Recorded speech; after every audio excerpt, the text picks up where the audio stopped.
Show with Senator Tom Cotton of Arkansas. Good morning, Senator. How are you? Good morning to you. Good to be back on with you. I just talked to Byron York. It's the anniversary of Colonel Vindman's call to the whistleblower that set off the impeachment. And Byron's new book, Obsession, details this. Do you believe if that had not happened, we would have responded better to the Wuhan virus?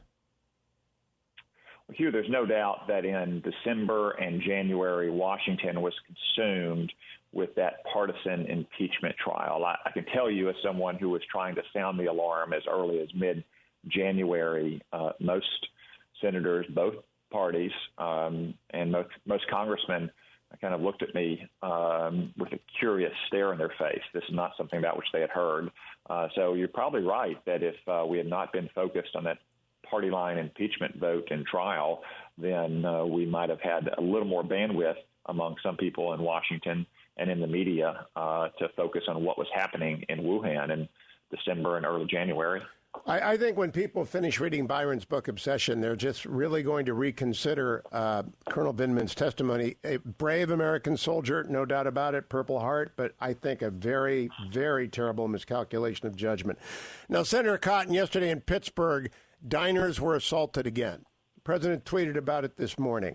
That makes Rochester, Pittsburgh, Washington, D.C., of course, the unrest in Kenosha, the unrest in Portland. How long is this going to go on, and what is its impact on the election, in your opinion? Well, Hugh, unfortunately, it's probably going to go on as long as these Democratic mayors and governors do not use the police in force and, if necessary, against the riots at nighttime, the National Guard, to deter this criminal behavior.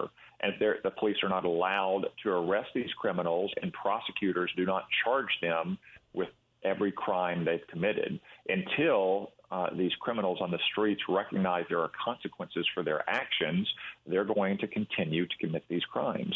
Obviously, there's a difference between what we've seen in places like Portland and Kenosha in terms of the rioting, the arson, the looting, versus the mobs who have accosted diners on sidewalk cafes in Washington and Rochester and Pittsburgh. But I don't see how a city can allow those mobs to accost diners. Again, they did nothing wrong. I mean, it's not like they were even showing up to counter-protest these criminals. They were just dining, and they happened to be in the wrong place at the wrong time. Hugh, it's been a long time since I practiced law, and you're the expert lawyer, but it seems to me that some of these incidents run pretty close to assault. Well, aggressive prosecutors that wanted to defend public safety, they would start bringing assault charges. I believe they are assault. At Michigan, I took crimes from Peter Weston, who's still teaching there, and it was, I can remember the definition, the imminent appearance of an unpermitted touching is an assault. And so if someone comes over, grabs your beer, and looms over you, that's an assault. Battery is when you touch someone with an unpermitted touching. I don't know what they teach at Harvard Law. Do they even bother with crimes there? Everything's allowed, right? Well, Hugh, I didn't realize that we were talking about people taking beer from one another. Now that takes it to a whole new level. Obviously, that's a fighting action right there. So I just think that the country is looking at that and they're appalled at people who are not enforcing the law. And I can you imagine Little Rock allowing this? Yeah, and we don't have to imagine what the Biden administration would do under such circumstances. They're not going to call for local police departments to be allowed to do their job, or they're not going to encourage governors to use the National Guard against rioters. They're going to spend their time harassing and even prosecuting police departments, because that's exactly what we saw in the Obama-Biden Department of Justice. They consistently blamed the police first. They required police to sign onerous consent decrees in federal court to limit policing tactics, and crime invariably went up in cities where the police were handcuffed by the Obama-Biden DOJ, to say nothing of their Democratic mayors. It's just one more reason why it's so important that we reelect the president. Only Donald Trump will stand up for law-abiding citizens and law enforcement. Joe Biden will stand with these mobs. Let me ask you very quickly about Senator Harris.